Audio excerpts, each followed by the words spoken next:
fly carefully into Lenten above, as the Theoros I have observed. Virtuous citizens of Akamar, Finan of Ides, Elysiae, and the Outlander are heading toward us.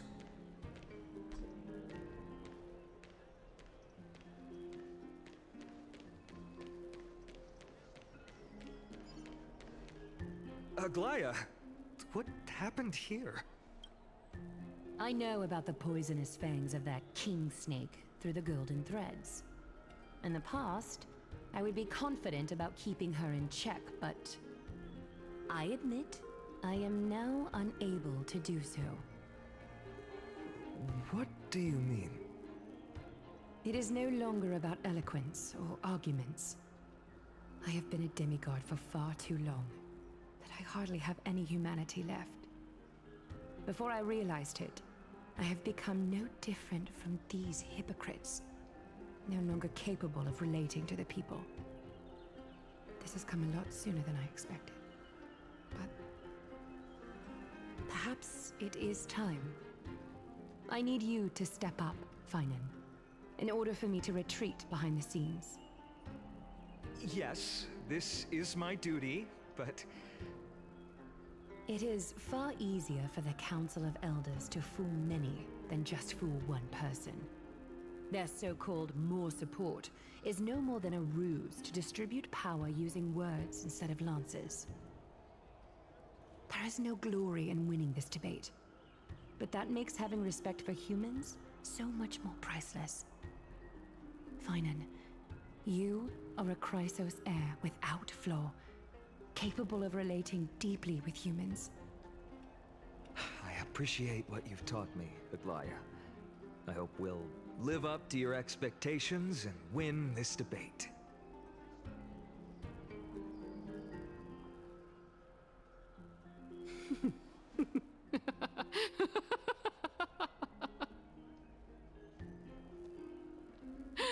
Oh, you've done well, Lord Calictus.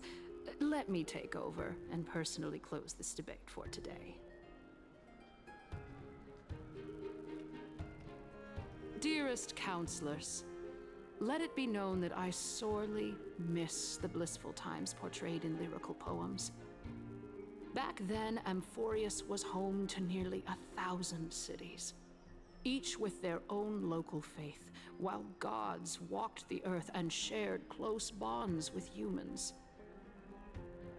Yet, in the present, people from all over are forced to leave their homeland to seek refuge in the holy city, where they hope to rest under Kefali's protection. All of us have long been in the same boat, with no way out of this plight.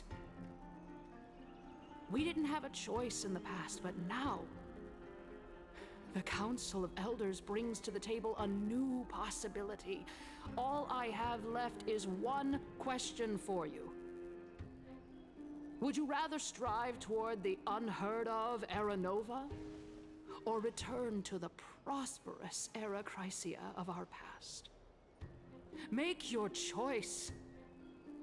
Now, which of the two would lead mortals to an ideal future?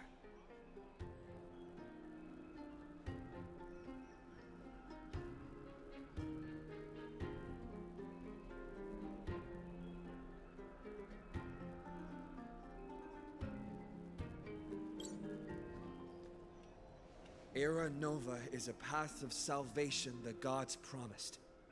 We should not have doubts in the flame-chased journey. We all know that Era Chrysia is a thing of the past, Lady Kainas. Please, enlighten me. How does the Council of Elders plan to turn back time? Let the three Titans of Calamity be born, and Era Chrysia is nevermore.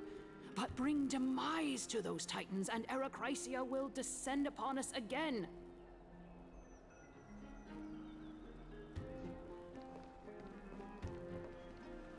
Know that the Council of Elders is never one to make empty promises. Look at who we have on our side. Anaxagoras, one of the Grove's 7 sages, and Castorus, Idonia's goddess of death. With the help of these 2 heroes, I can promise all of you that Era Chrysia will exist once more.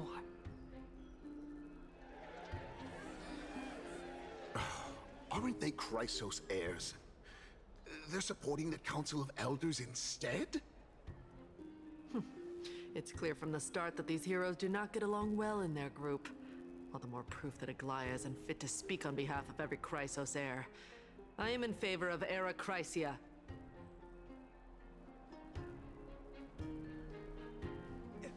Era Chrysia! Era Chrysia!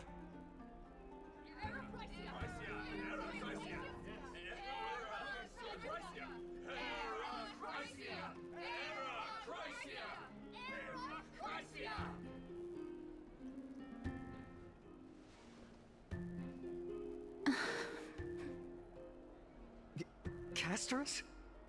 Why are you standing over there? You finally arrived, Naxa. So have you, Cass. Don't worry, Aglaya. Well, I know that you have many queries. Could you continue to converse like how the citizens normally do? Tell me, dear citizens, if we successfully retrieve and return Thanatos' core flame without anyone passing the Death Titan's trial, what would happen next? The answer is simple. We will have a chance to rid the world of death and bring Amphorius back to an era when all beings live forever. We'll usher in a new future that will be entirely different from the flame chase journey. He's one of the 7 sages. That's impossible.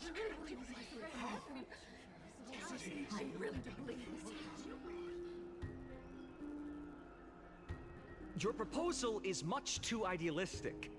As long as the Black Tide still exists, how can we go back to the old days? Remember what I previously said? Kefali's core flame is guarded by the secret power of the Council of Elders.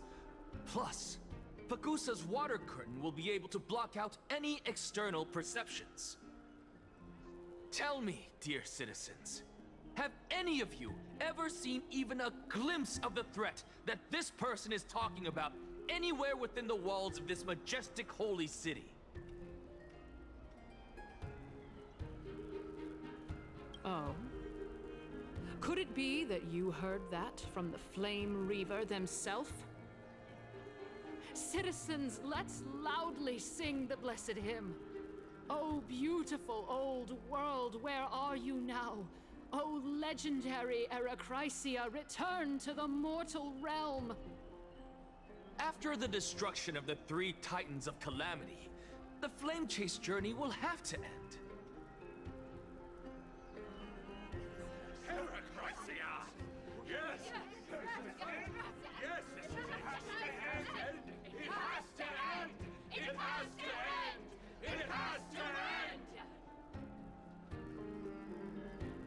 This is bad. The masses are now totally riled up. Anaxa, pray tell. Everything that you've mentioned hinges on the premise that we can find Thanatos' existence, right? Thank you, Lady Aglaya, for still caring about this city. However, dear citizens, we are truly fortunate and blessed. For Castorus, Idonia's goddess of death, will surely find Thanatos under my guidance. What? With that, I solemnly promise that the core flame Lady Castorus brings back will be personally managed by the Council of Elders. Thereafter, if we are able to garner the support of all of you at the Citizens' Assembly, we shall spare no effort in ensuring that the Era Chrysia will return to our world once again.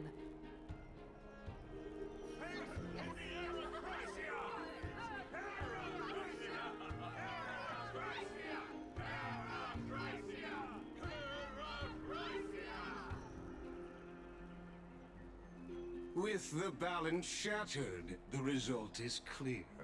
By carefully into Lenten above, as the Theoros I have observed. Akama has chosen her destiny.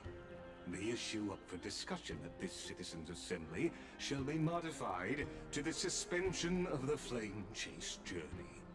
This resolution shall be put up on the Wall of Heroes, such that all citizens are aware of the city's way forward.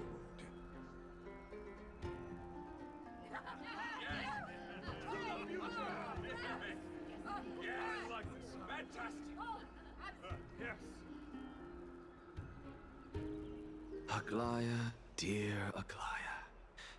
What has caused your heart to soften? You also don't seem to be as quick-witted as before. Wag your tongue as much as you like. Since the Flame Chase journey has been preordained by the prophecy, our failure has never been on the cards. Well then, I guess we'll find out if that's true at the Citizens' Assembly.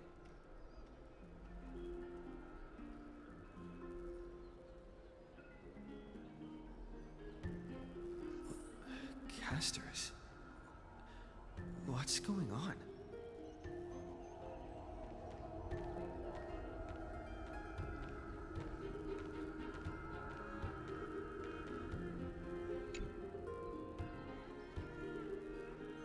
Well, it seems that when I sent you to look for Anaxa, I unintentionally facilitated your partnership with him instead.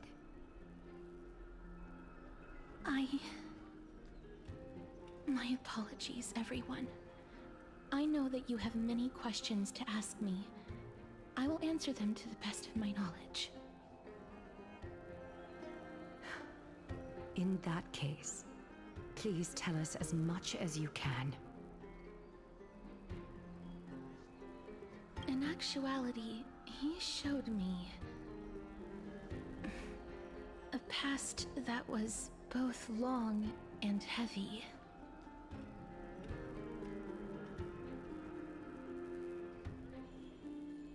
The reason I say this is as I've mentioned earlier.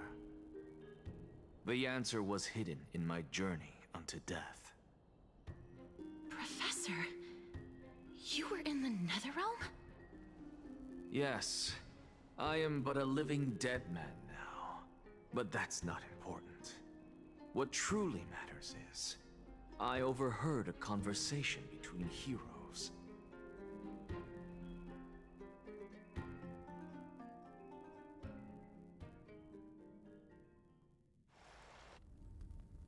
Have you heard of this tale before? A tale about the ocean god's treasured pearl, our hometown. It was a seaside town which enjoyed the ocean breeze and glorious, peaceful times, thanks to the wisdom of its ruling queen. Until one day, an evil dragon descended upon the town. Its wings were large enough to blot out the sun, while its claws were sharp enough to rip the waves apart. It barged into the tall tower and devoured the queen's beloved daughter. It even settled itself in her bedroom, like a tyrant king.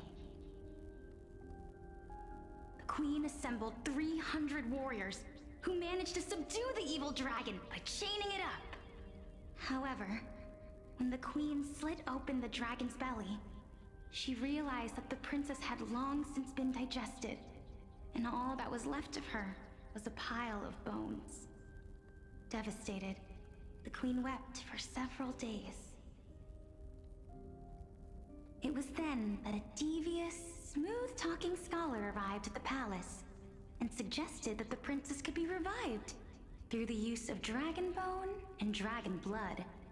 That liar called this process the secret art of alchemy. The princess was reborn!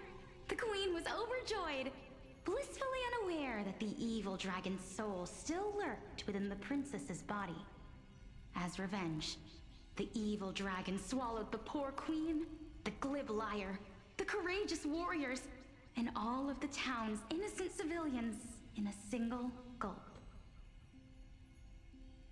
Worse still, the souls of the deceased refused entry to the Netherrealm because they were filled with regret. Forced to roam the mortal realm, these resentful souls ultimately converged into a river of souls that would not retreat for a long time. The terrifying death had consumed all. Thereafter, our hometown fell into ruin as well. Until... Until?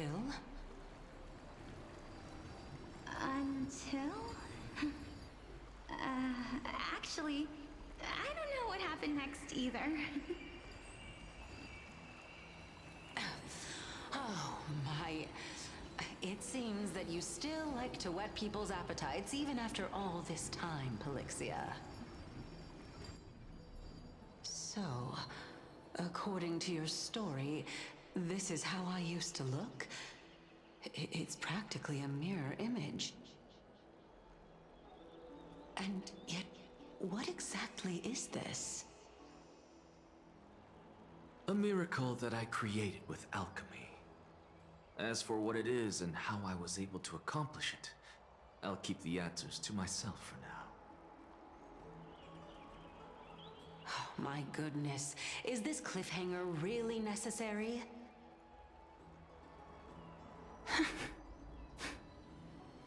Quiet, Titan. Continue to enjoy this splendid play, and the truth will naturally reveal itself. Dragon, huh? I've heard this legend before. In that case, what do you think of it? I think that this so-called alchemy was a tenuous analogy added to the story by future generations.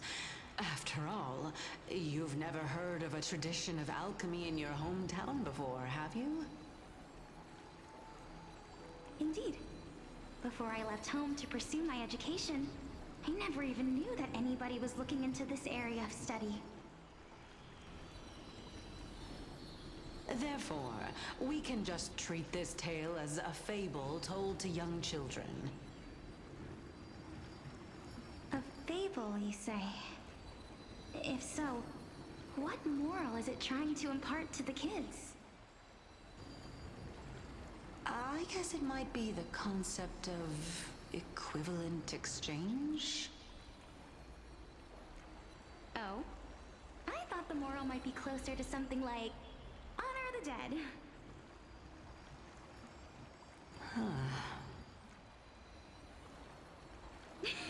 What? At a loss for words? No, I merely realized that we're both thinking of the same principle. If life is priceless, then there is hardly anything else in this world that is of equal weight to it, right? Indeed. As expected of the wisest scholar in the land. You flatter me. Why don't I ask you a question as well, as a form of equivalent exchange? Of course. What is your question? If I imparted my knowledge of the art of alchemy to you, would you use it to resurrect someone you loved? What? What kind of strange question is this? I got it. You're just trying to get me to tell you whether I like anyone, right? Let's just leave it at that. That was rude of me. Yes, I would. Oh? Death is inevitable. In the days to come, I'm certain that someone whom I cherish deeply will leave me for good. If such a mighty power really existed, I think I would use it without hesitation. After all, you, me, and the rest will all have to face that fateful moment eventually.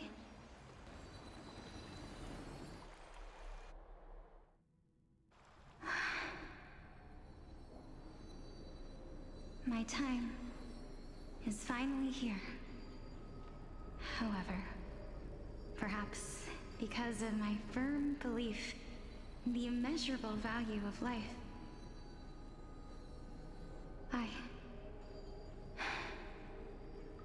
I am unable to complete the trial.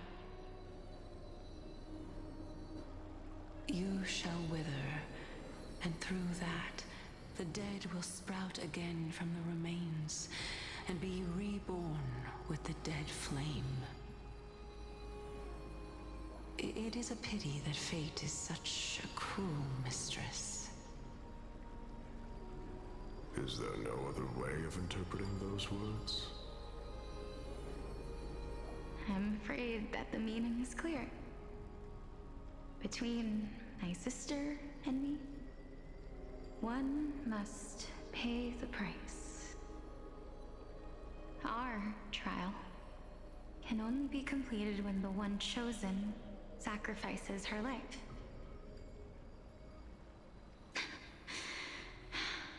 I'm afraid that the prophecy might even have selected a pair of twins for this exact purpose. Fortune makes fools of us all. My sister is prepared to sacrifice herself.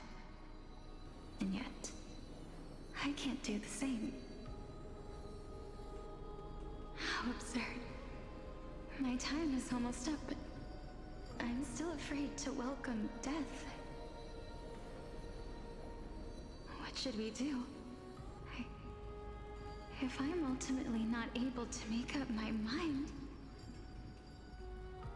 Since Chaos is willing to guide all of us and leave this trial to the end, there is still plenty of time for you to ponder. That's right. Don't allow the fog of an uncertain future to cloud your mind. Trial, prophecy, the topics that they're discussing seem familiar. But these three people must not have left their names in the epics. Otherwise, I would have some recollection of this. Amphorius's history before the Titans were born was complete chaos. Is that not strange by itself? I have long held three hypotheses about this. However, let's continue watching for now. Calypso, Polixia, and this warrior. I seem to have met him somewhere before. Regarding this matter, Nias, are you confident that you'll complete your trial? Of course. Though, I am worried about what will happen once I've emerged victorious.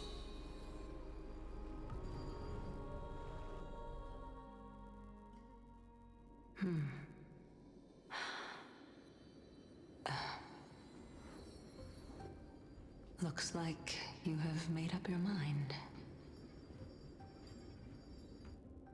Yes, this is the safest course of action. Completely separating courage, honor, tenacity, sacrifice, and reason. You really know how to make things difficult.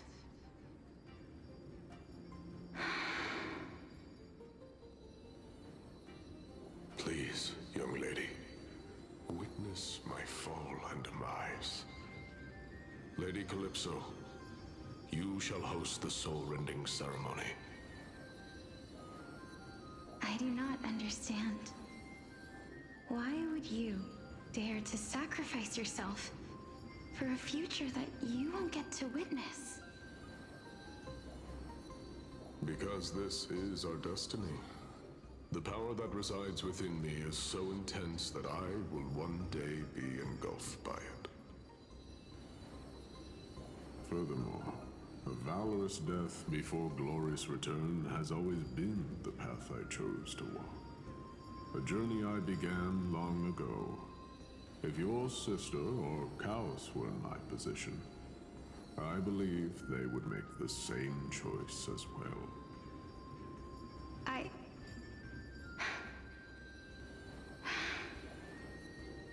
I'm not that brave. I don't know how I'm supposed to face such a serious affair.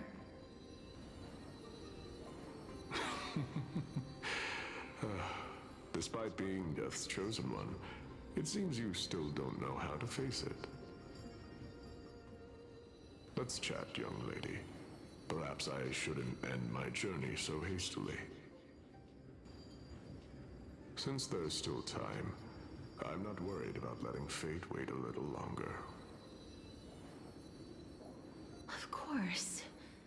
This warrior is Lord Anaias. As the embodiment of Nikador's divinity, he entrusted his life to us and allowed humankind to end his madness.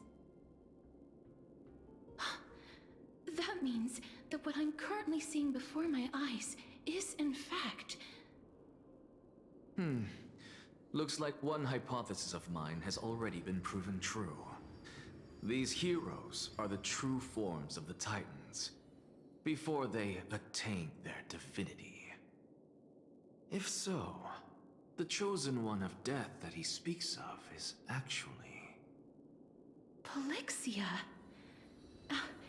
Is the previous form of Thanatos? But her appearance...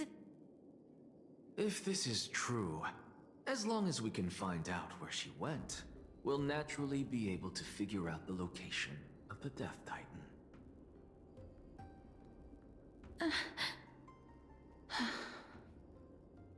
But before that, we first need to witness what ultimately happened to Lord Anaias.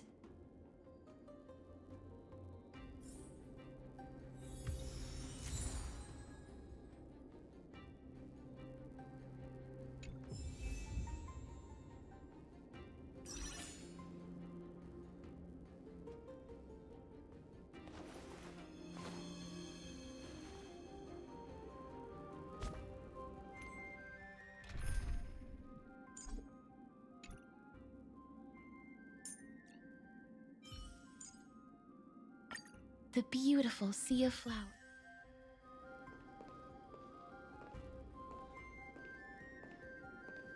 Nikador's courage is a testament that they have never once retreated from a battle. I've heard that these words are still engraved in Castrum Kremnos even today. It didn't occur to me that they were actually part of an alchemical formula.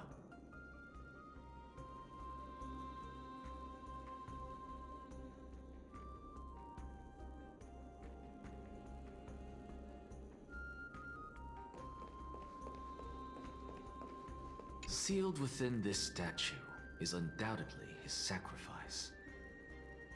They use their own body as our city walls, keeping out and protecting us from the pervasive spread of madness.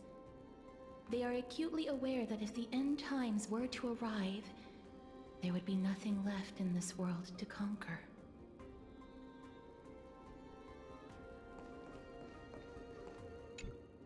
Honor, courage, tenacity, sacrifice. And finally, the only thing that remains is reason. Cheer up, young lady. There is no need to shed tears over a glorious death. farewells in this world. Our sorrowful Lord Nias. No, young lady. As a warrior, I have witnessed too many bitter deaths. But now, all I feel is peace. I did not know until this moment that mortals could live their lives in such a way. Although only a sliver of your soul remains, you remain so optimistic. Or maybe the truth is that you aren't able to feel sorrow anymore. To be honest, I don't know either. But I am certain of one thing. This is not an acceptance of death nor apathy toward it. It's not even a feeling of despair. I am just enjoying what remains of my life to the fullest. Enjoying? Indeed. Along this journey that we've taken together, not only have I changed the world, I myself have also changed in the process. And now I have reached the journey's end. When I look back and see the grand epic that I've personally written, how could I not revel in that fact? But when you depart the mortal realm, won't all of your accomplishments be reduced to nothing? Separation and death are two sides of the same coin. Reconciling this doesn't come easily for a mortal.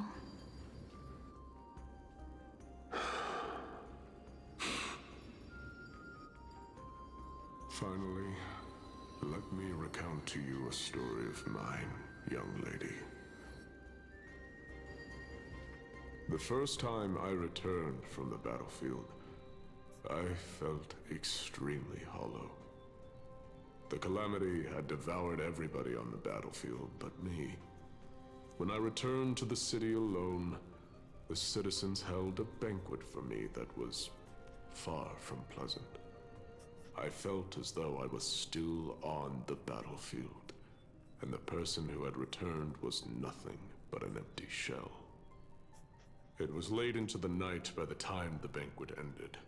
My head still reeling, I returned alone to the barracks. On the way back, I encountered someone. It was a crazed scholar looking at the night sky and muttering to himself by the side of the road. Although I tripped over him and fell, I wasn't angry in the slightest.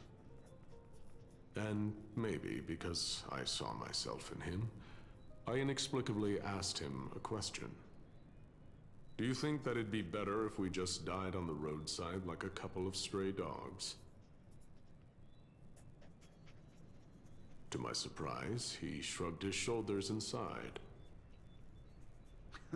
How does someone who is currently experiencing death, dying and living, afford the same amount of bliss? Now please go away and don't block my starlight. Are you trying to say that there is no difference between living and dying? For they are both journeys that lead toward death? That's exactly what life is, and death is, but a scale to measure how valuable the journey was. Journeys and epics are only glorious and magnificent because all things eventually fade to dust. Therefore, young lady, don't detest your fate. Instead, willingly and respectfully embrace it. The embodiment of strife telling me about the majesty of the world. Indeed. I believe that when the fated moment eventually arrives, you will be able to understand my words. It is time for me to knock on death's door. I will set up a long table at the end of the road and humbly await your arrival. When that moment finally comes, Let us drink and be merry then. I knew this day would eventually come.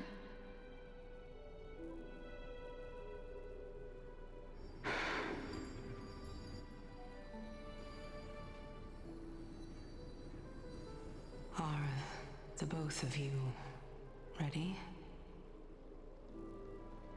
Mm-hmm. Polixia. I'm here.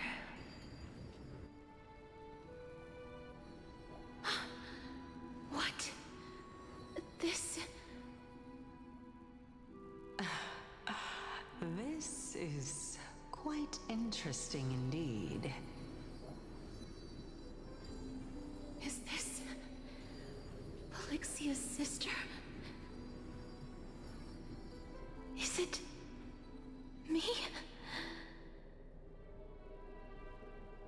Now, it's time for us to fulfill our promises.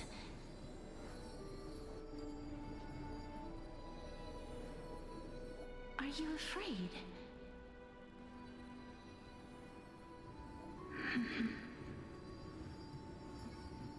What are you afraid of? That I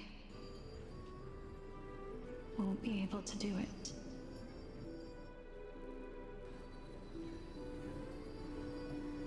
You shall wither, and through that, the dead will sprout again from the remains, and be reborn with the dead flame.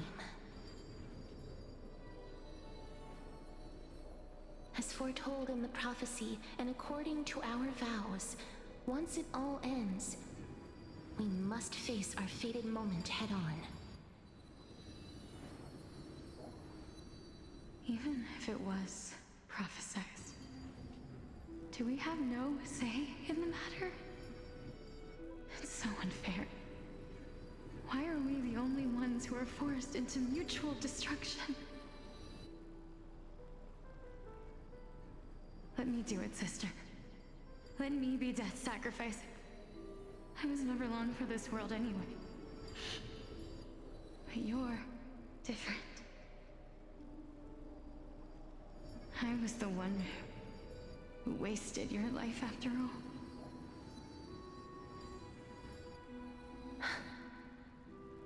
You're wrong, Polixia.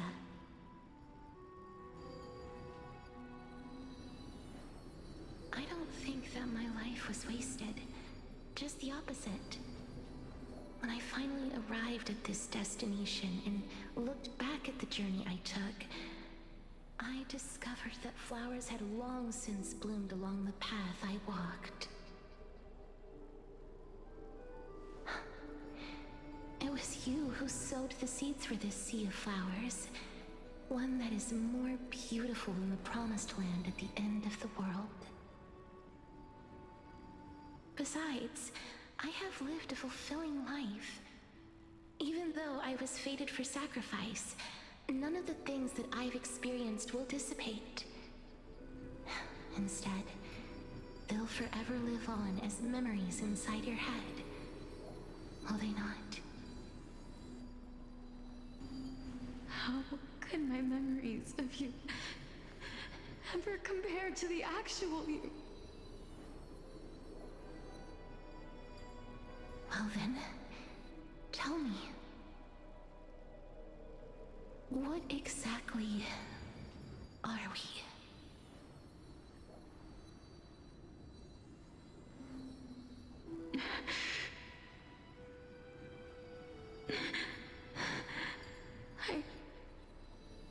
I don't know. I don't know either. But regardless of what the answer is, regardless of how we're shaped by others, or even by this world, ever since we were born, the fact that we existed was predestined, and nothing could erase it. This is why I will always, always be by your side. We're twins, after all.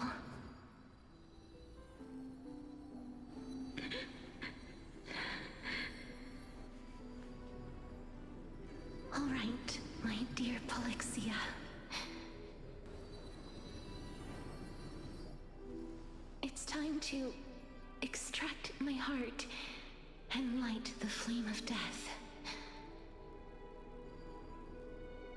After that, use it to plant the first bud in the prophesied new world.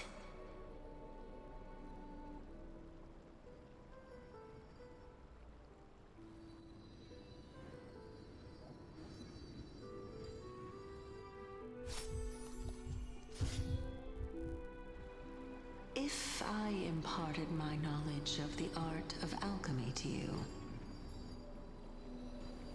would you use it to resurrect someone you loved?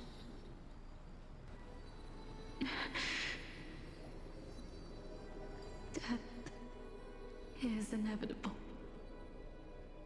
In the days to come, I am certain that someone whom I cherish deeply will leave me for good. If such a mighty power really existed, I think I would use it without hesitation. Even now, my answer remains the same. This is why, sister, I promise you, in the prophesied new world, I shall plant the first bud on your behalf. Go now. Return to the Ocean God's treasured pearl, our hometown. I shall open wide the entrance to the Netherrealm and grant you a second life. The living beings on this earth shall respond to my call and lead you to the sacred daylight. Remember, do not look back on the land of the dead, and do not stop moving. In the new world promised by the prophecy, march toward your new life. As for the price of our equivalent exchange, let me be the one to pay it.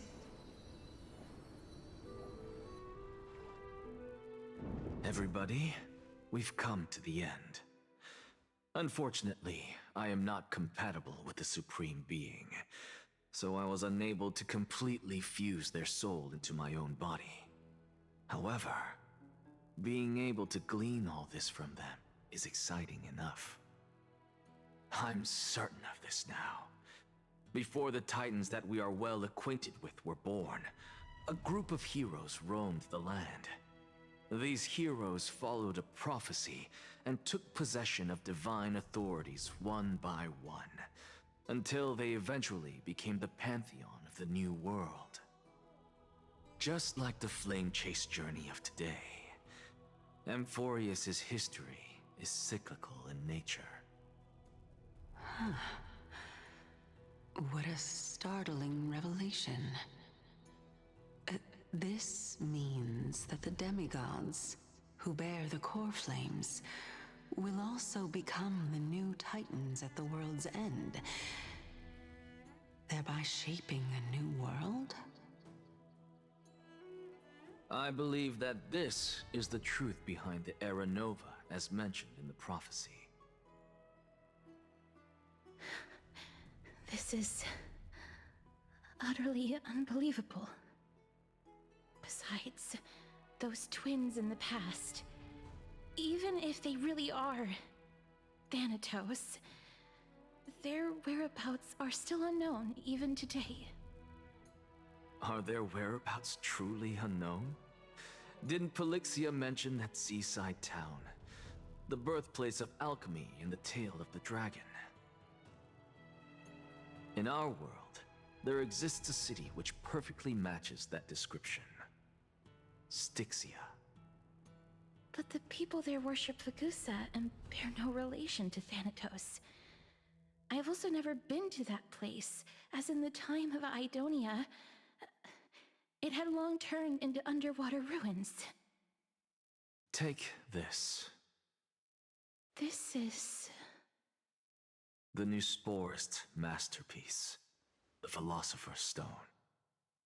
It was made by transmuting all of the sages' wisdom into a single entity, with their flesh and blood as its foundation. Remember? I've mentioned before that the art of alchemy is all about conversion, tempering, and ascension. This process also applies to the pursuit of truth. Regardless of how unbelievable this sounds, the truths of the world have been refined from the impurities. Think about the story of the dragon. This stone will lead you to your real hometown, allowing you to reform the door to the Netherrealm and discover Thanatos' fate. You still look as confident in your victory as ever. But what if your conjecture is wrong? Simple. I shall merely admit to the entire world that my experiment was a failure. However, my line of thinking will not fail because I have already planted the seeds of doubt into the hearts of the masses. Actions speak louder than words, Castoris. With the assembly about to begin, don't forget the promise you've made. I've already searched for so long. I'm willing to try one more time.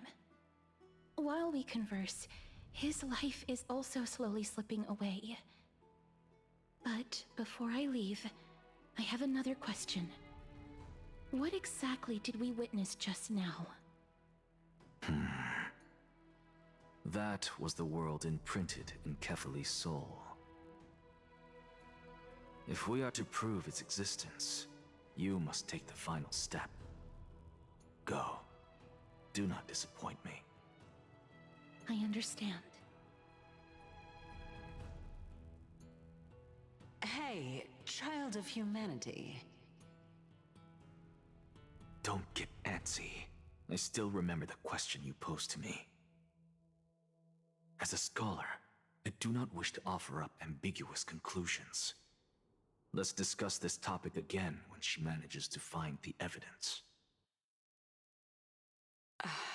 I merely wanted to ask, was that stone transmuted from your heart? If so, rebirth is no longer an option for you. Why not? When I was a child, I lost someone dear to me. When I was a teenager, I lost my faith. A while back, although you saved my life, I also lost my soul in the process. Now I'm merely forsaking my body. What's the big deal? Why are you always finding ways to die? Isn't it good to be alive? This is but a necessary sacrifice on my path to transform into the purest of them all. Can someone who's dead even claim to be the purest of them all? Furthermore, if your hypothesis is proven correct, does it not just confirm that the myths are true, and thereby invalidate all your theories? No, it's just the opposite. If my hypothesis is correct, it means that I can actually ascend to godhood and reshape this absurd world that you all have created.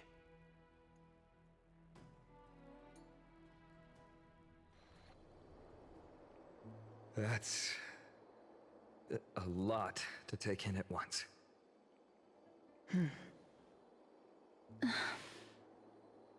Lady Aglaya, please, let me explain. Go on. You know that the core flame of death has always been the greatest unknown regarding the Era Nova, which is why both you and Kynus desire to gain the power to control that core flame in the approaching Citizens' Assembly. Professor Anaxa, has come to a consensus with Kindness. They want to suspend the trial once Thanatos' core flame is reclaimed, hoping thus to eradicate death from this world. If they're successful, then the flame chase journey will cease, and Akama can enjoy everlasting peace. But I know this runs counter to your wishes. So long as we do not usher in Era Nova, the Black Tide will never be eradicated. Even with Lord Mighty on the front line, and the Black Tide not posing an immediate risk, the danger nevertheless remains. Honestly, it's difficult for me to assess the pros and cons in this decision.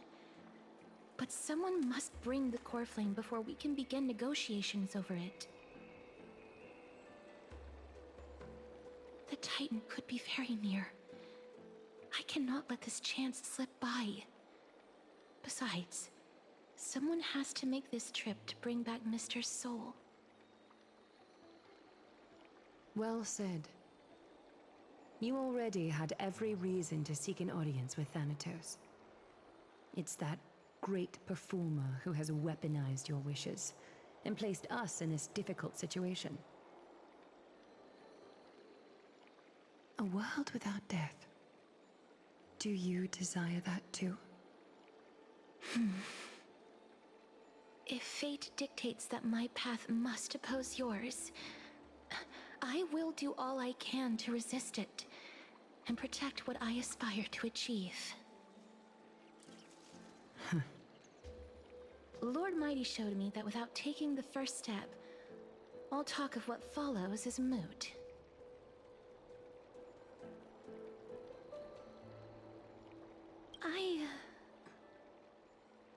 I have always hoped to hear you speak your mind, Cass. And I am glad to have heard your true thoughts. Styxia. I visited that place in the past. Though it is now an island surrounded by the river of Souls torrents, it's not hard to see its former splendor. Go. I will not stand in your way. As for you, you are someone who has cheated death. I believe you have more than enough reason to make the trip with Castras and meet the god of death himself. Castoris, I too look forward to your journey. I wonder what kinds of new interpretations your completed story will bring to the Flame Chase journey. Thank you, Lady Aklaya. I hate to put a damper on this heartwarming moment, but if Styxia is now an island surrounded by the river of Souls torrents, then how do we find a way in? Lady Trebe is probably... The answer is quite simple. In the Mids, Zagreus once made the domain of the dead their treasure vault. That is to say, they could enter and leave the Nether Realm as they pleased. And if they could do that, then it follows that the demigod who inherited their divinity must be capable of the same.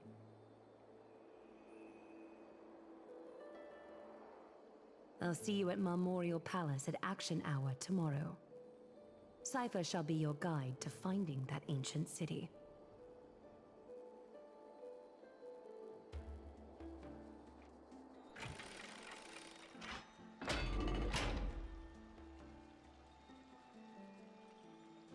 Dan Heng isn't back.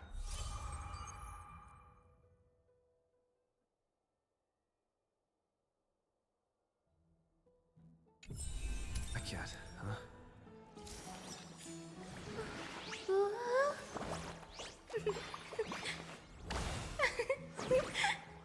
Let's have a break.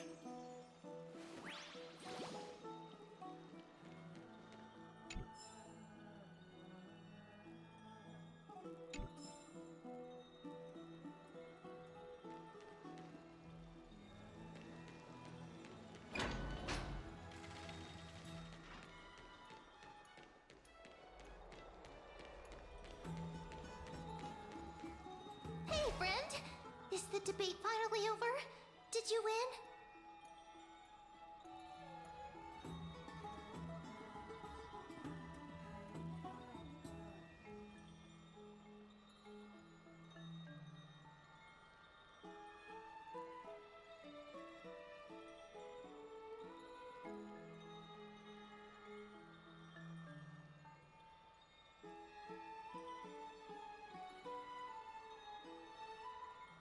Really? But the look on your face says otherwise. Well, moving on. I was hard at work even while you were at the debate. I borrowed a mountain of books from Cass to see if I could find a way to solve your problem. Let's see. I still have only 32 books to go.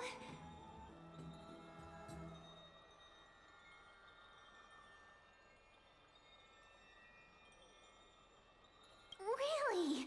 Oh, that's fantastic news. I knew it. Hard work always pays off. Especially if you're as diligent as Ma'am. I feel like a huge burden has finally been lifted off my shoulders. Why are my eyelids so heavy all of a sudden?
You're right.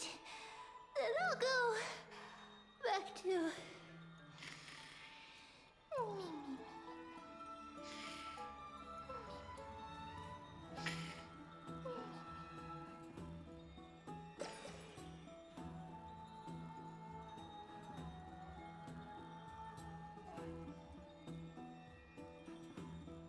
Good night, Mem. Good night, Akama. It is nighttime now, right?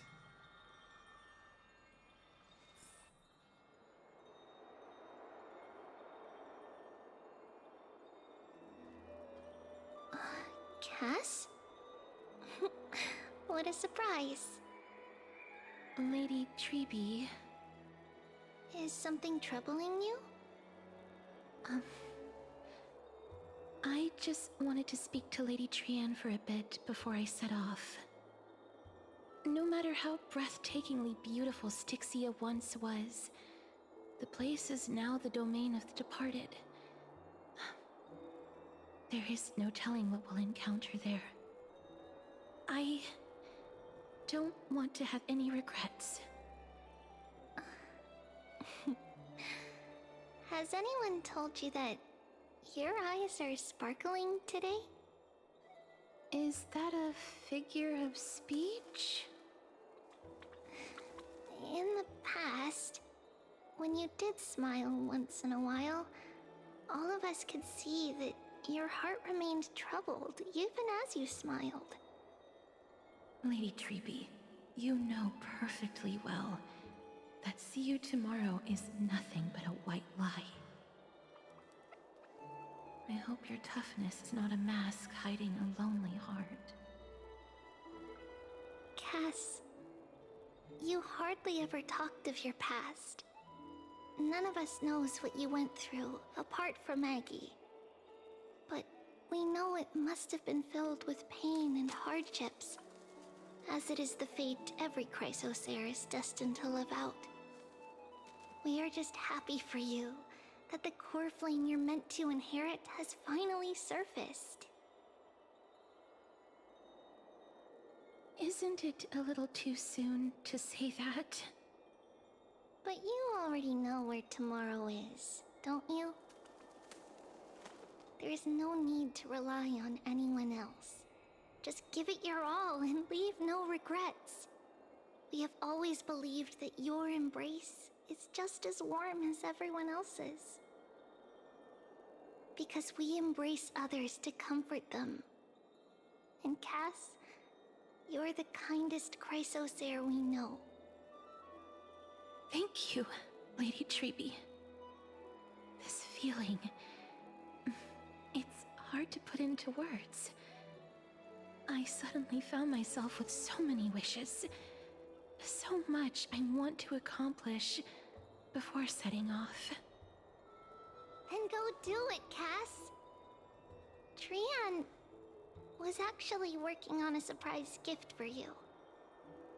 It's a pity she didn't get to finish it. But now Trinan and I are working on it, and we'll make sure to give it to you. So, let's meet back here when you return from Styxia. Safe travels. See you tomorrow!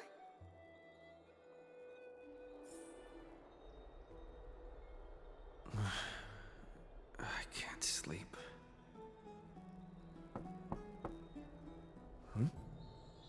Who could it be?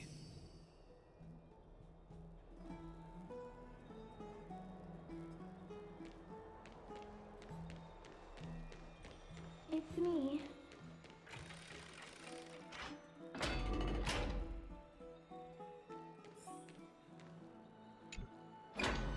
I hope I didn't wake you.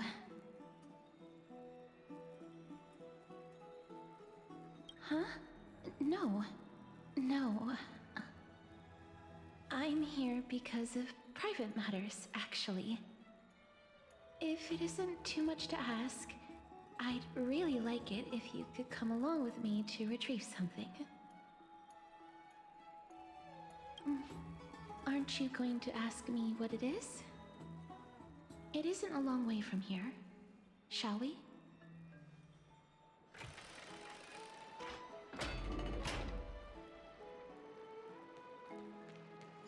I'd love to go in and take a look. Have you heard? Seems like all the rooms are full.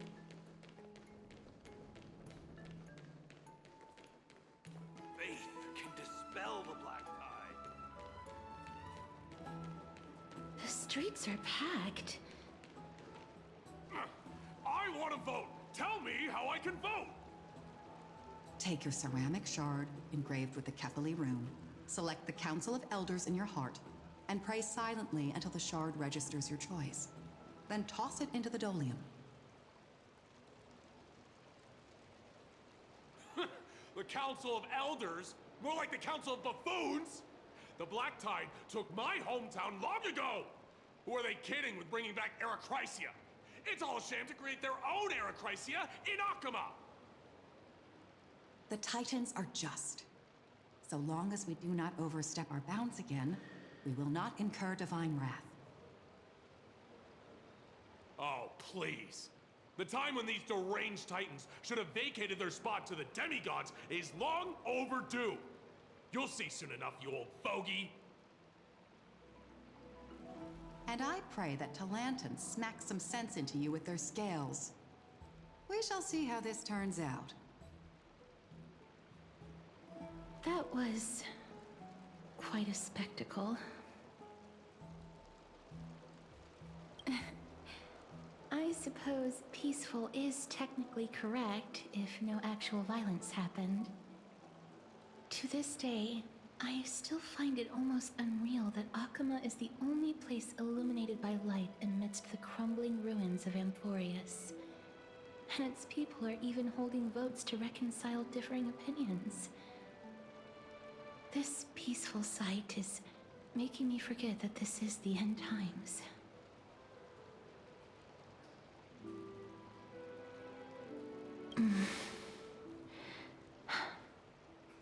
Before coming here, I had lived for many years in Idonia, a city of rime and frost. The people there were devotees of Thanatos, and were well known for their unique burial rites and traditions. Traditions that I played a major role in.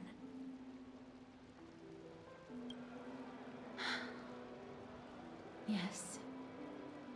You now know me as the Mortician of Hakama. But back in those days,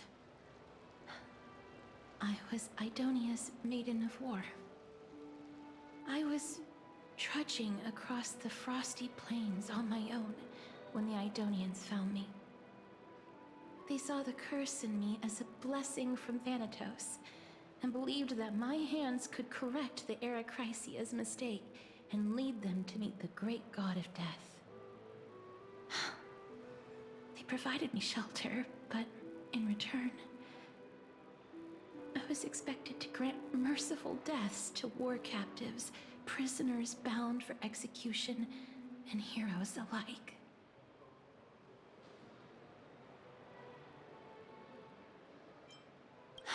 Yes. No matter how kind or cruel the means, nothing can change the essence of death. Taking away someone's life is never worthy of religious worship.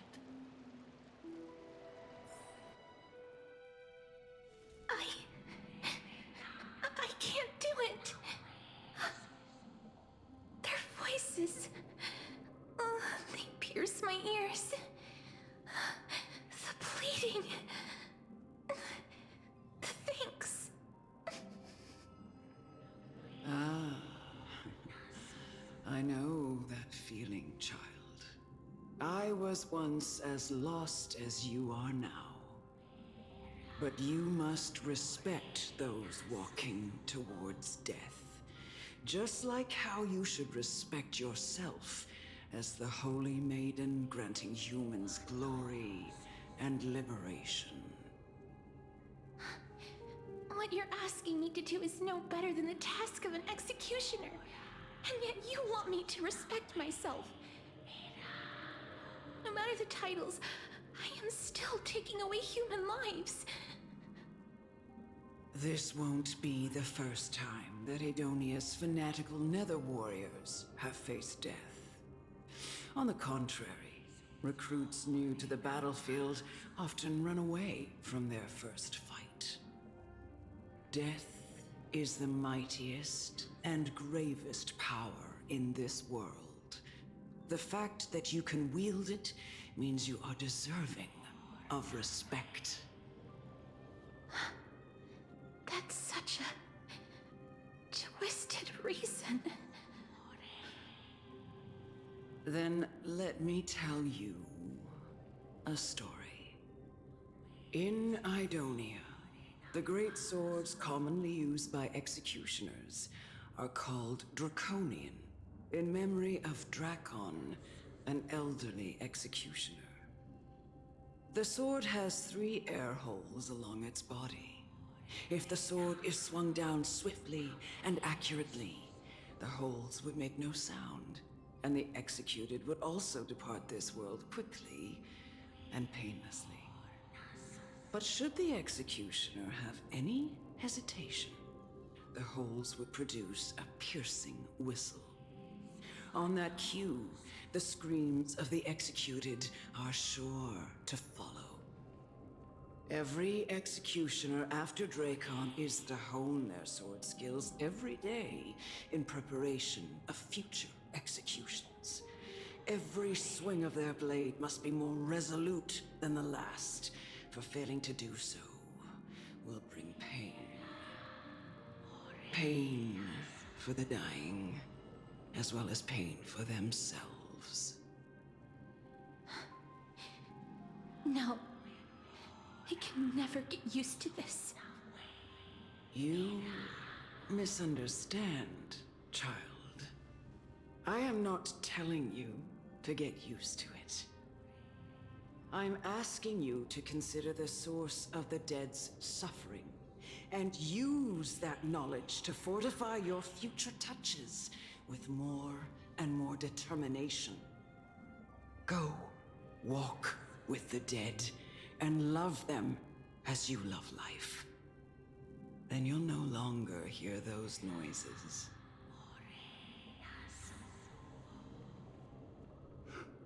Please, don't kill me. I don't want to die.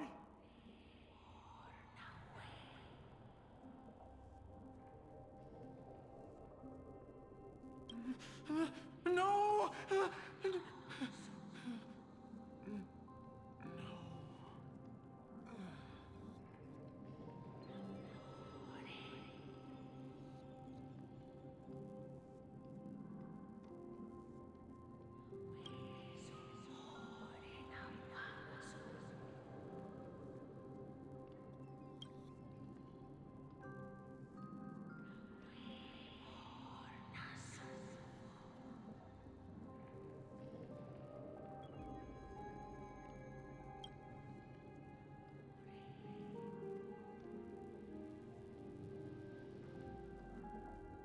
May you gain some insights through his sacrifice.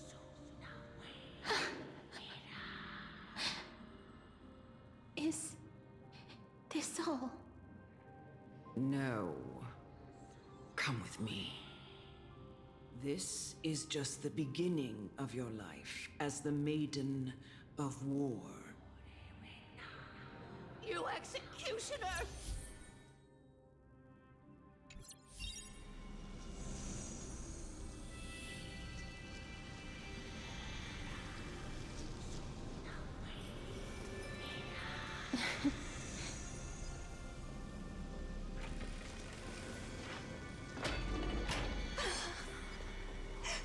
Holy Maiden!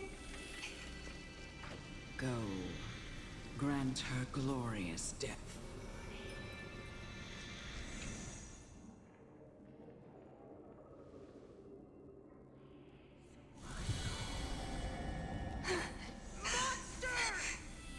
Thank you.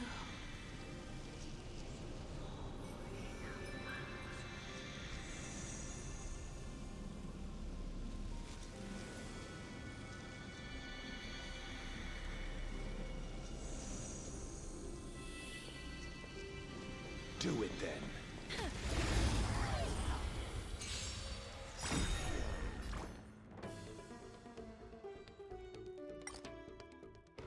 May this faint light dispel the gloom, restore the skies.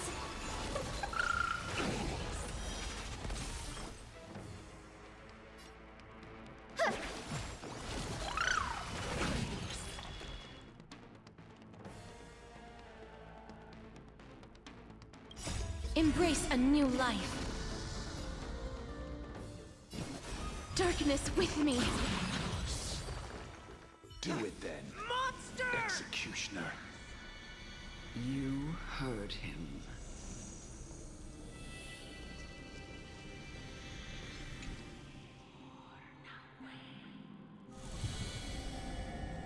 I curse you to live in eternal pain.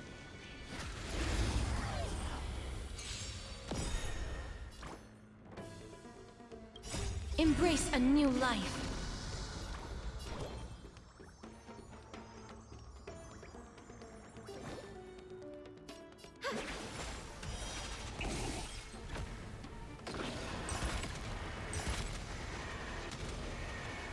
May death protect us! Why?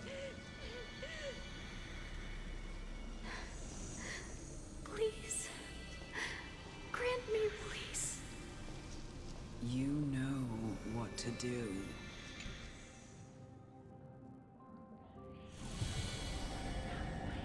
When will this ever end? You murderer!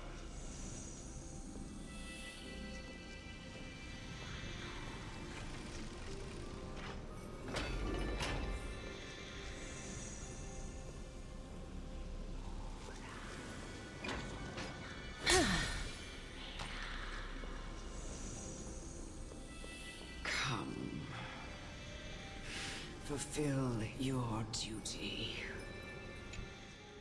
What are you trying to do with me? I have aged.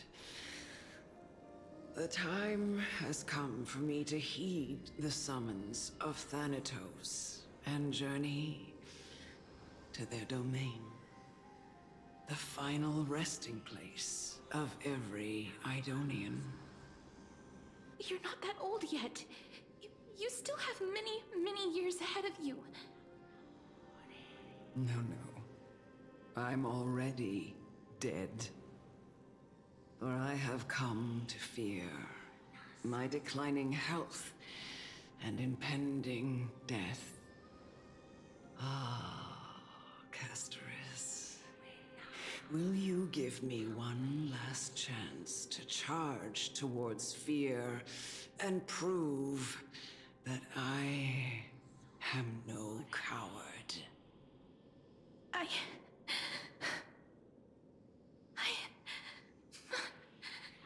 can't take this anymore!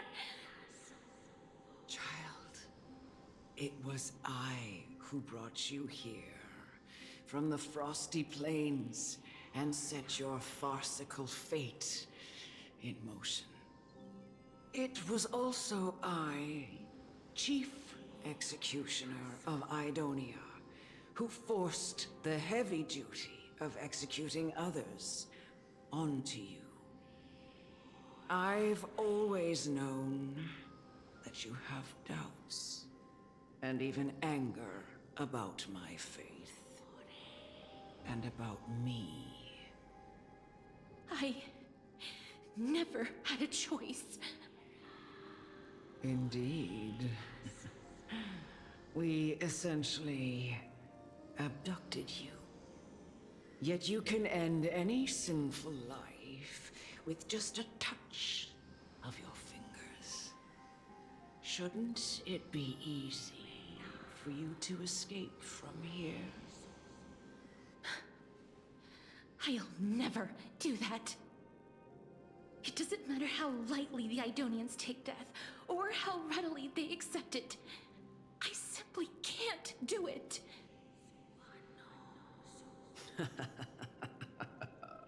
I knew I was right about you. What do you mean?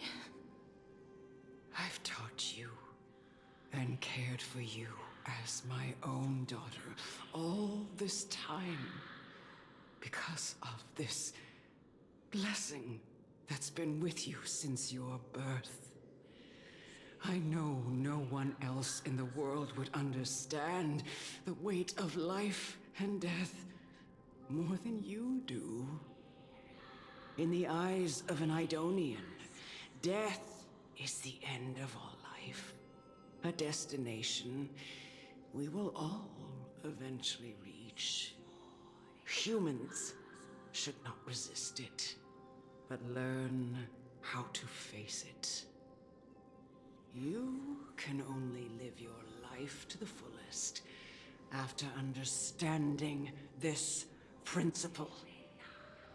And when you do, even if you eventually leave Idonia's protection,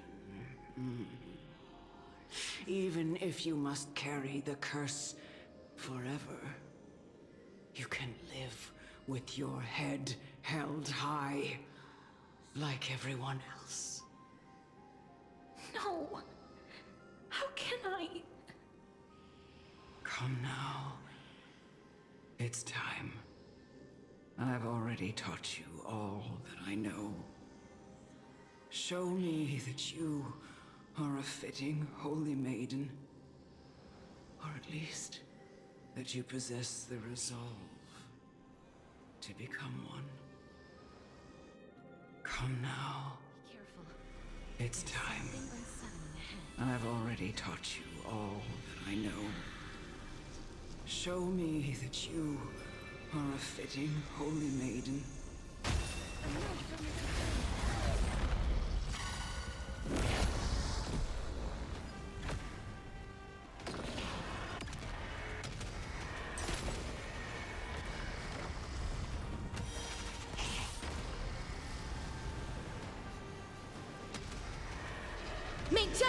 Protect us! They're lost. Have some sunshine. May this fate dispel the gloom, restore the skies. Do not worry. This is nothing. Gotta stop them here. Dragons soaring above the lands. This is permanence! Life is not so fragile.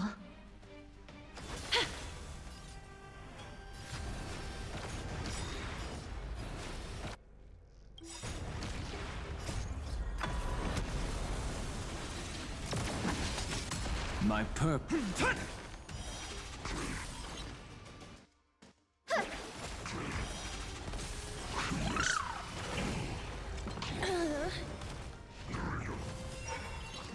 I need to be better. Wilt here.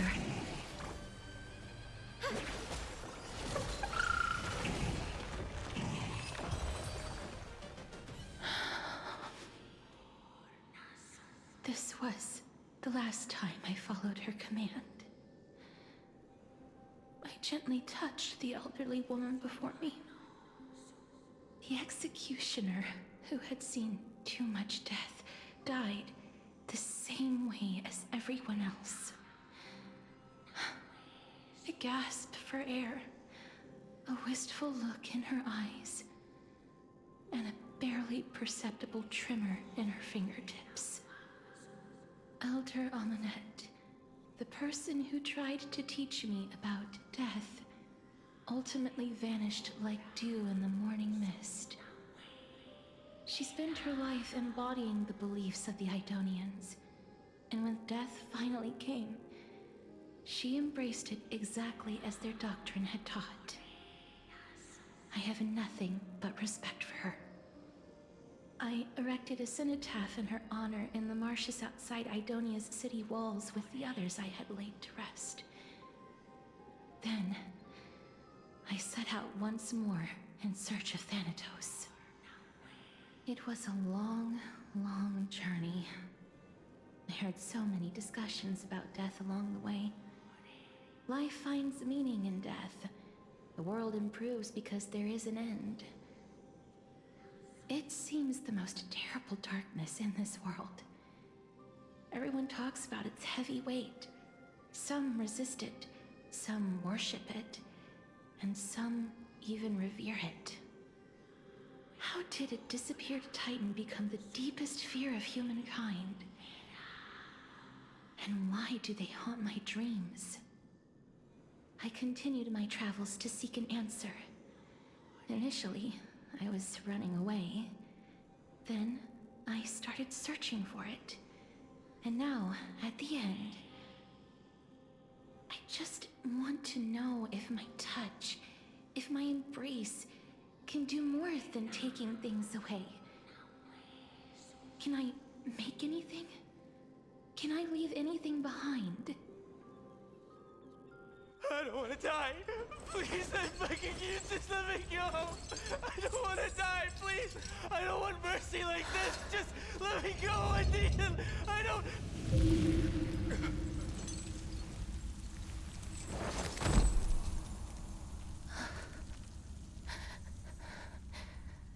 I hate these icy hands.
The Reaper has blessed your hands. Only you can grant them peace.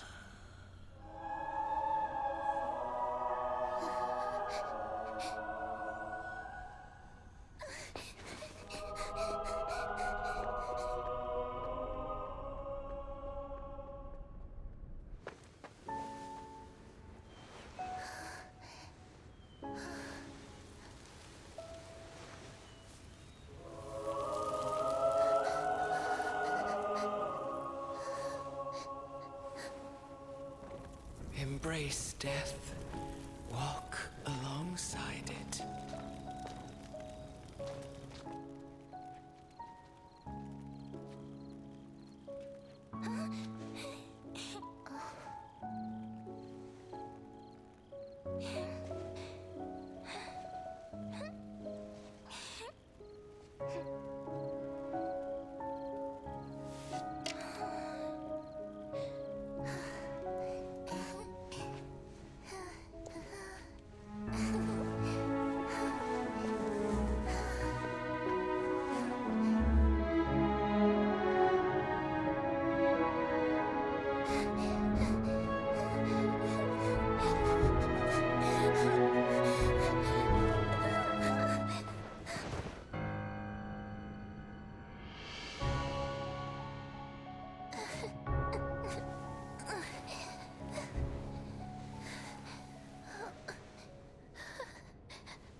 Is that you, Castoris?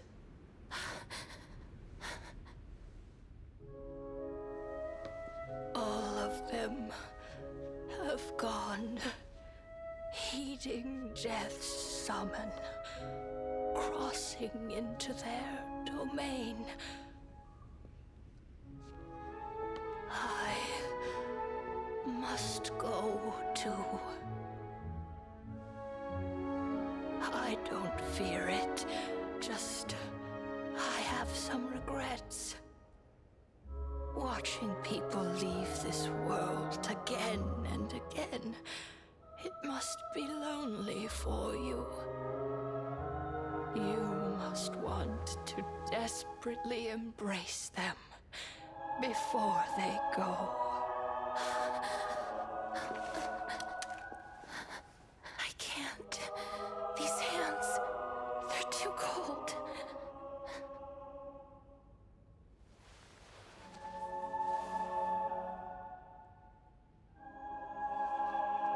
But Big Sister Castoris, your hands are so warm. Just like anyone else's. So go on. Don't hold back. Give me a warm hug.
On the day that Ornyx's trial ended, you must have had many questions.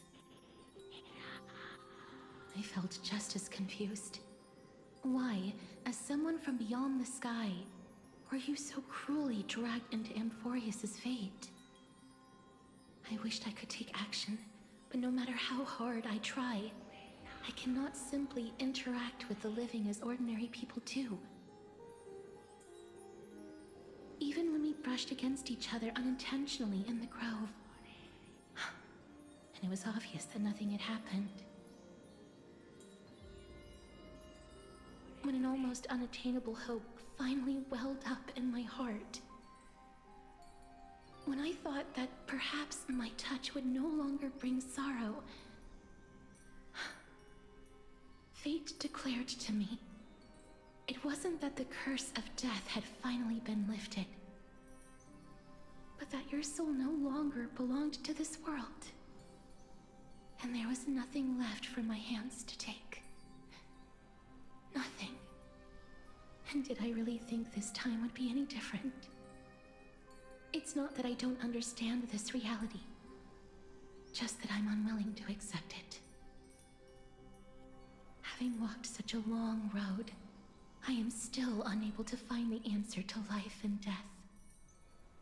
I am resigned to eternal despair. Anything I wish to hold on to, death will inevitably wrest from my grasp. From that moment on, I lacked the courage to confirm it again.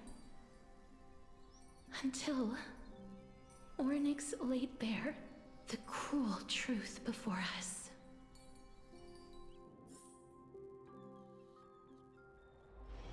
But now, perhaps I might have one last chance. Long ago, Trinan read a prophecy to me.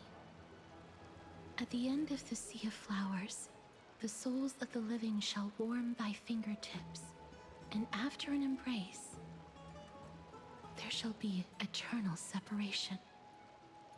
I found no surprise in it, for her words sounded not like a foretelling, but a perfect reflection of my past. Embraces in this world are born of reunions, yet my touch speaks only of farewells. In that moment, I had no doubt that this destiny would weave itself through the entirety of my life. And yet, things have taken a turn for the better. Now that I can finally have an audience with Thanatos, perhaps I can rewrite the meaning of that fated prophecy. I have no reason not to give it my all. For your sake, and for my own.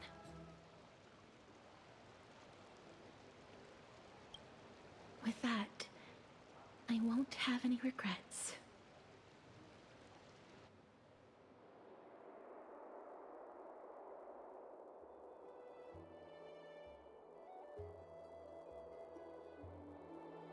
Let's put that aside for the moment.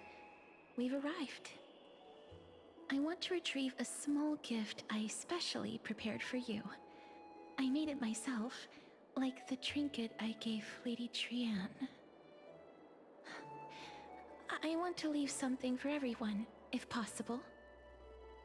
The journey to seek an audience with the Death Titan cannot be an easy one.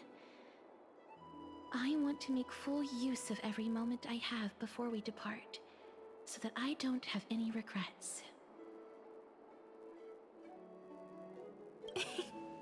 No, it isn't. You'll know when you see it. Look, it's right there. Huh? Where did it go?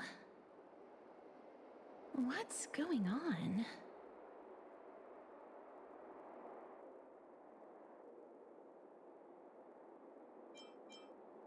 I am not some corrupt grown-up. What's this? The coin of Zagreus and a slate. So it's her. It's Lady Cypher, the demigod of Zacharias whom Lady Aglaia had spoken of. She's a master thief who's left legendary tales all over Amphorius. So many years have passed, yet she's still announcing herself in such a crass manner. Let's just do as the slate says and look for Lady Cypher.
Look, it's right there.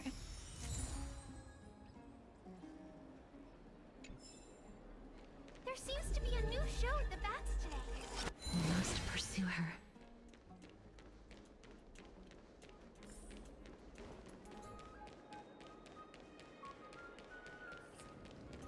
Huh? This is a trick she left for us.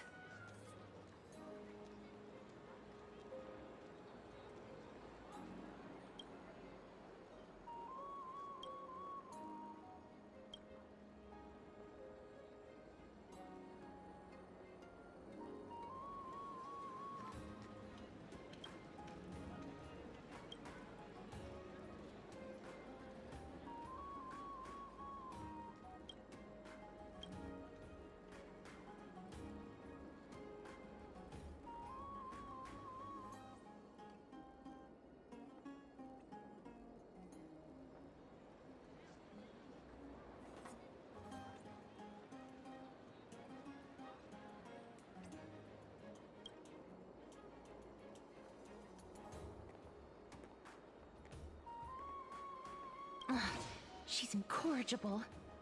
Follow me.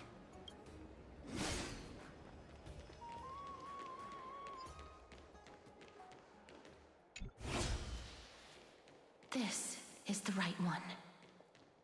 We must pursue her.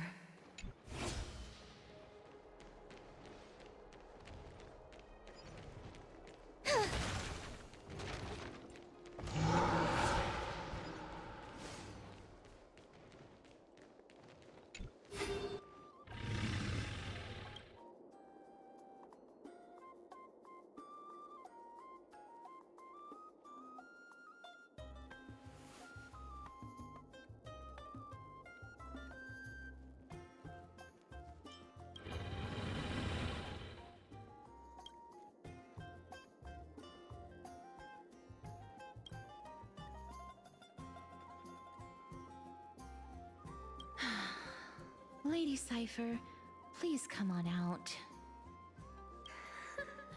You're still careless as ever. Shouldn't you keep such a precious gift near your bosom? Since you know it's a gift for someone else, please give it back to me. Stop hiding among the people and letting the wind carry your voice. Now, since I know it's a gift, that just means I need to milk its worth. The children of the wind never stay for long in one place. Unless your offer is tempting enough to steal the wind. What say you? Name your price. I'll give you however much you want.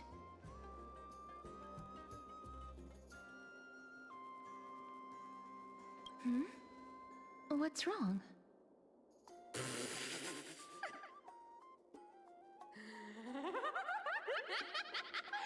wonder they call you Princess Homebody. Why don't you two come over to my place? It'll make a better venue for proper business discussions. You can find where I live through the winds I've sown. Right. Piece of cake. I can do that even if I can only sense your soul. All right, I'll see you there. By the way, everyone cool with me collecting a deposit before we reach an agreement, right? Now, come this way.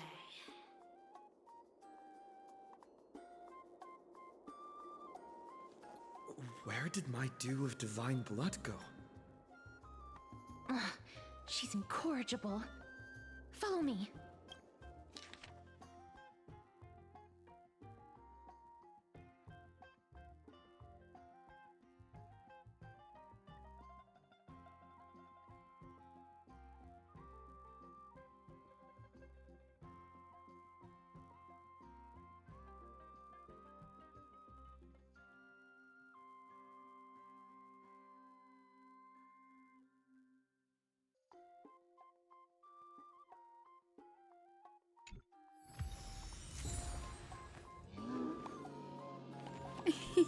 It's squishy.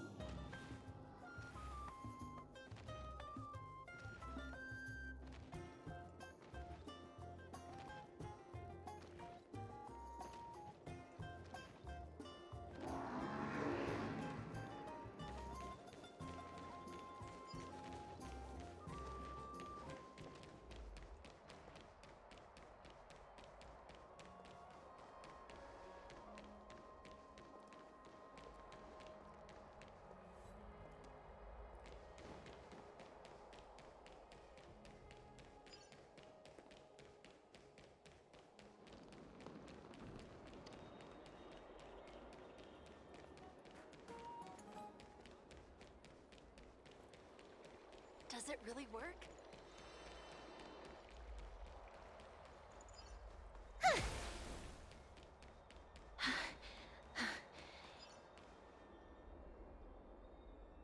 Over here! Over here! No, not that way! This way! Come on. If I really wanted to hide, you'd never find me. So relax, you two. No need to get your hackles up. I'm not that scary, am I? Meow.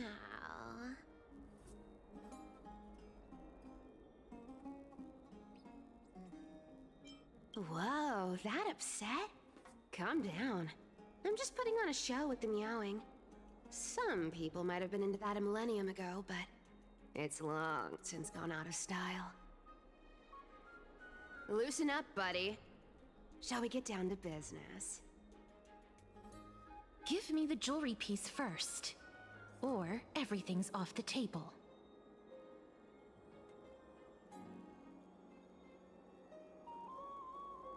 Oh, come now. Don't be so upset. Relax. Relax. Look, isn't the view here just great? You can see what everyone is doing and where they're going, and they won't even know you're here. Now that we've broken the ice, let's get to the point. Everything I've said so far has been a joke. I'm inviting you two here for 3 things. 1. The seamstress found me and wants me to take you to Styxia to look for the Death Titan. 2. The Council of Elders also found me and wants me to make sure the core flame of Thanatos ends up in their hands.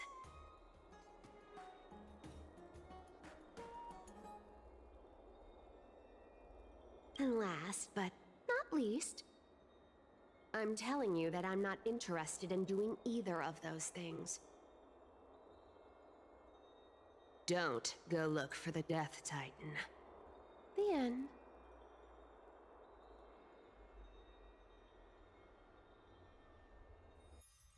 Well, This is some high-quality stuff. And this room is full of it.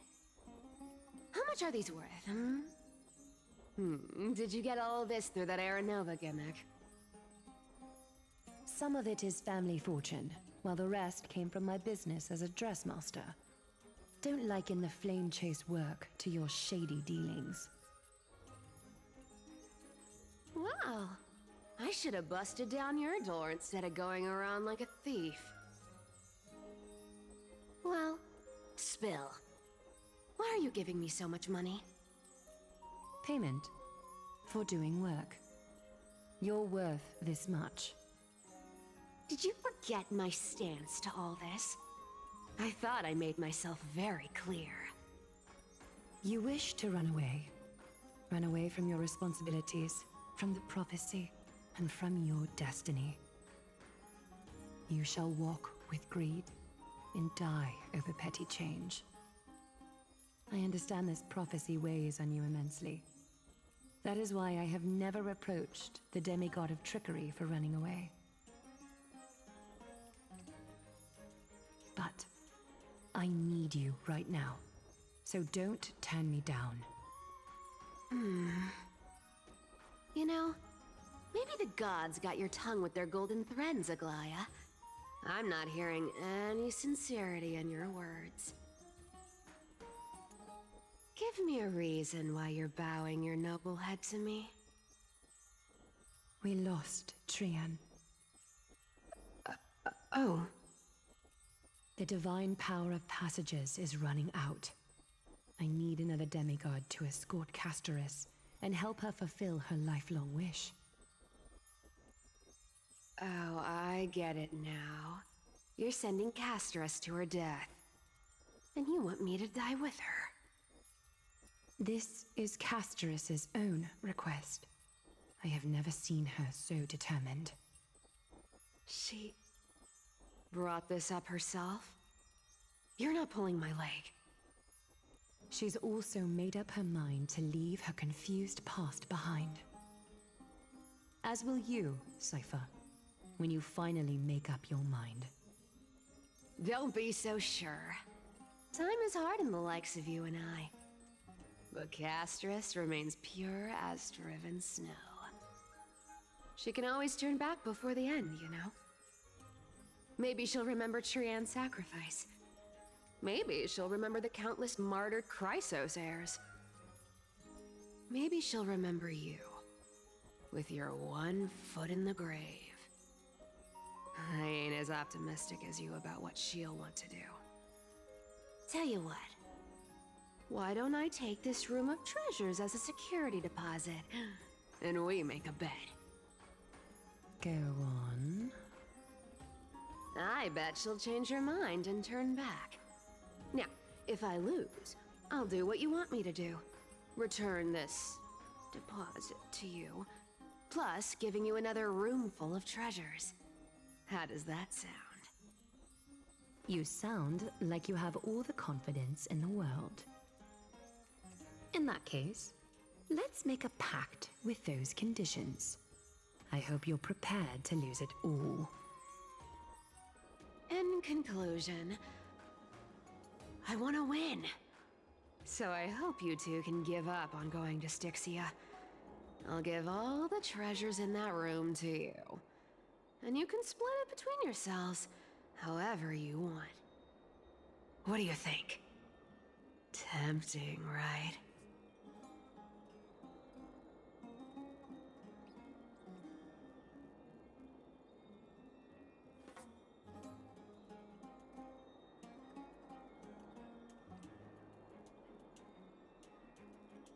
I decline. If we don't find the Death Titan, his soul will... Oh? I can't go into the details, but we have to go to Styxia. I really don't get how. Princess, homebuddy, you keep talking about needing to find Thanatos, about getting rid of your curse, and you don't care about anything else. But did you ever live for your own pleasure? Even for just one day. What are you trying to say?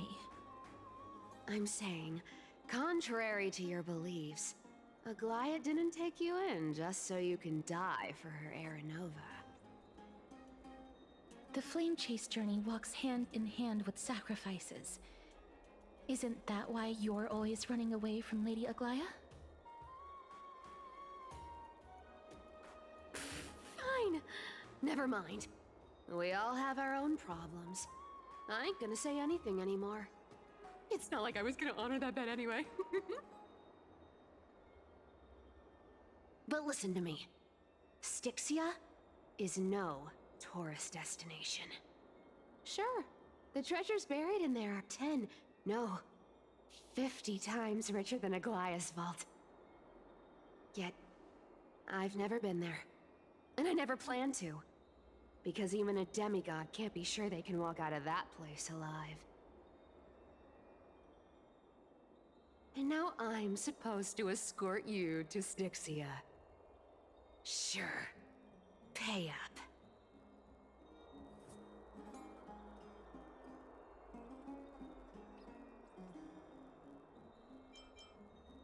You know, you're not wrong. At least it's part of my responsibilities. I don't like this. However, I have lived a longer life than most people. Though I'm not as good at doing business as Lady Aglaia, I still have some savings. I can give them all to you. Then how are you going to live the rest of your life? Then I'll give you 90. No, 80%.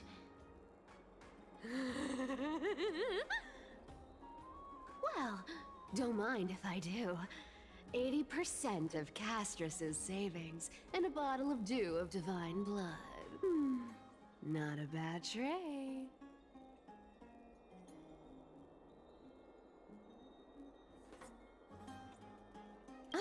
Okay. I didn't know you hold grudges. Gray mystery. Here! Catch. Be careful with that! A minor change in plans, though. Don't go to the bath tomorrow. Come look for me at Akama's city gates instead. So, why are you changing the meeting place? Oh, nothing really. Just a bit scared of the seamstress's frosty face. I wouldn't stay a second longer in Akama if it were up to me. Well, now that we've struck a deal, why don't I give you guys a lift back? It's gonna be a long ride, so have a good rest.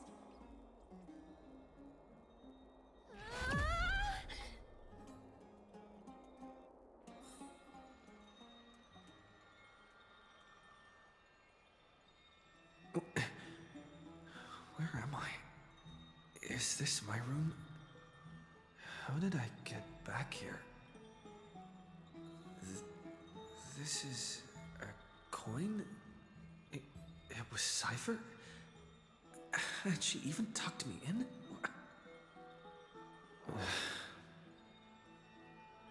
Never mind. It's getting late. I'd better get going.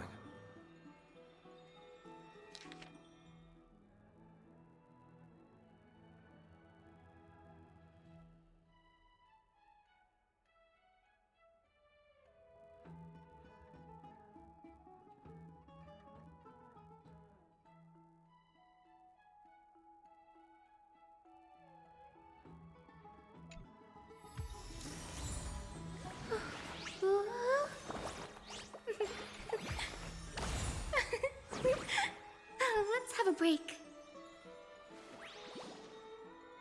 This is Castorus's gift.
On the leaves, the rustling wind plays a melody as the girl looks over this courtyard petite and exhales, gently dispersing the palm-held blessings. The entire yard is lit softly, like a dandelion bathed in sunlight. Is this courtyard a tad too small? It's okay, Clementine. As long as it provides warmth plenty. The girl makes the courtyard tidy, and in the Evernight lands outside the holy city, there is now a light curing souls' maladies. The girl's skills can bring forth miracles, but today she welcomes a patient quite special. Welcome to the Twilight Courtyard. How can I help you? The gravely patient shakes their head. The end times are coming, and we all wander more and more. Oh, you may heal our wounds, but you cannot cure despair. The girl watches the patient leave, and her heart swells in sorrow. Clementine, prepare some things with me. I want this place to be brighter tomorrow. The redhead child takes the girl's hands. Long time no see, Hyacinth. Are you here in Akama for a visit, or do you need help from us? The girl recounts her needs. I want some shining things, even if they are considered junk. Multicolored paper bags, crystal clear glass, cottons variously dyed, and jingling wind chimes. The girl brings them back to the courtyard and spares no effort to decorate all around. And when some fireflies wander in, the girl is all smiles. Little ones, thank you for your light. The patient returns here and opens their eyes wide.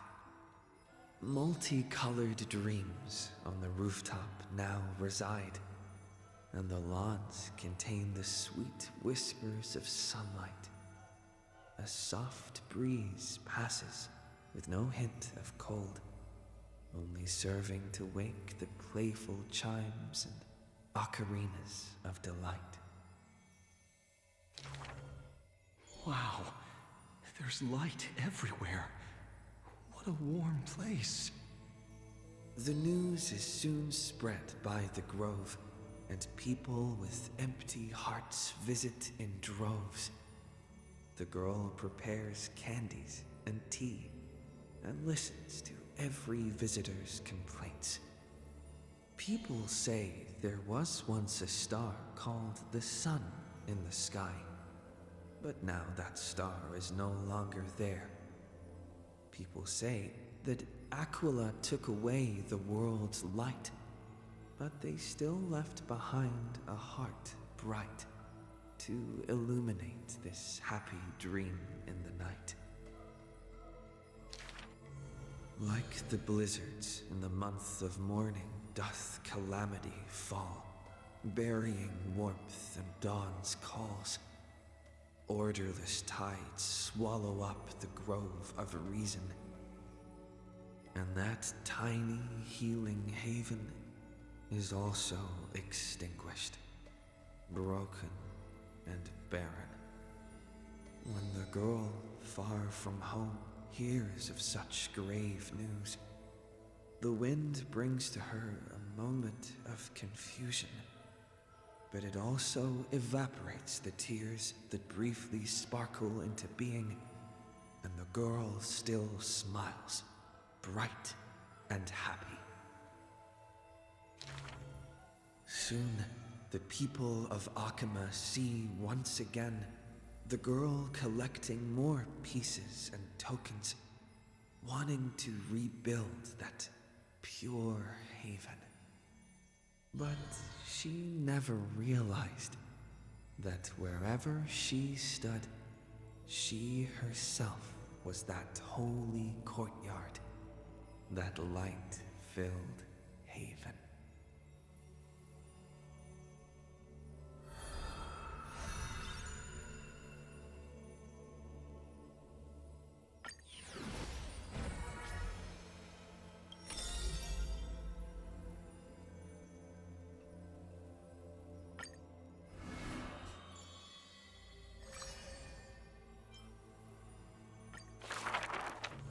This is a tale buried in history. One day, a student elated in victory dashed around the Grove's territory. I saw the spell the professor carved on his body. The youth with white hair was beside himself in joy. It must be a power most secret, a means for one man to stand against 1,000. That spell was rare indeed, for it was a secret way to overturn a cart of hay. The scholar was still a mortal body, as yet to snatch life from death, or to reforge a new flesh through a god's remedy. Various minute tricks and parody, he studied them all, crafting schemes oh so busy. For everyone knows, he wishes not to use the divine power that is his, refusing rightful custody. And in that unwitnessed moment of his death, final tragedy, he still held the hay cart spell steady, standing alone, facing the evil enemy. Now, that craft is regarded as a magnificent study, not because of what it was, but because of its purpose, known to everybody. In fact, he once crafted miracles, forging silent servants using soil as vehicle. Though no sentience, they do their job without obstacles, rivaling Titankin in spectacle. However, one day he suddenly changes his tune. Creation is the Titan's work, and slavery is the Titan's manacle. When imitating divine evil, there's no need to invest reason, most pinnacle. When the servants have all been recycled, he deigns not to explain, fearing to waste his reason or muscle. So he jokingly concludes the question with a chuckle. If it's just for odd jobs, students are a better gamble. The way he addresses himself comes from elsewhere, an imitation of a divine machine with some flair. He happily answers 5 questions for those unaware, knowledge seemingly given with stingy care. For a wise one, 5 answers reveal creation's secrets, the truth hidden and bold. But a fool learns but not, and is left in the cold. Now, inquire. That is, in fact, the scholar's crafty snare. He hides the answer he seeks behind questions posed by those unaware, doling breadcrumbs as bait to lure and compare, whether the inquirer may be worthy of his wisdom to share. The scholar never looks at laws and measurements, ignoring the flow and shift of time's passage, and uncomprehending students gossip in eager regiments. Why? Obviously to drag out class time as a statement. The student's answer seems rather adamant. He is panicked by the flow of time, for his work is yet done, yet to implement. The stubborn assistant interjects in a rare display of testament. This man is too arrogant, and he intends to desecrate Orynyx's accomplishments. The passing sage from another school brings admonishment. Outside the courtyard, the gossip flows into the scholar's ear. He silently gives a grade to every question and argument, but none know the true answer, according to his judgment.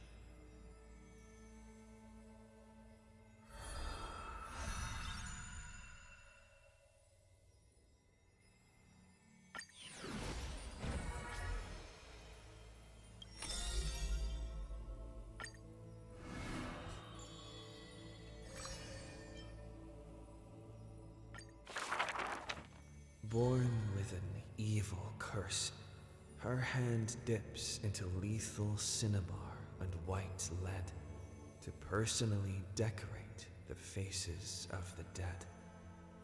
Her skills are said to bestow beauty on anyone, even transforming their appearance completely. Many skills were born out of her seclusion, but it painted her dwelling in a gloomy vision.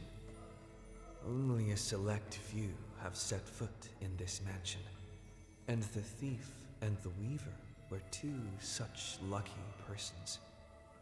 The girl converses with all items in the house, with specimens, tea sets, and even pillows in profusion, as if she can hear the responses of these non-living things. I have always lived in isolation. Out of courtesy, this is how I practice my words and actions. 'Tis hard to believe her explanation. Her face when talking shows such a gentle disposition that unless she is telling fabrications, she must regard her partners as mere children. Thus, people passed these rumors down. Within the area of her encirclement, all things became frozen, escaping time's increments. It is an exaggeration, that is certain. People only found an ancient lion's head in battle's ruined armaments. Those words are true. The head itself was nearly dead. Though they won in fierce battle, the warriors were powerless to turn the tide. It was the embrace where death dwelled that gave early release from their pain.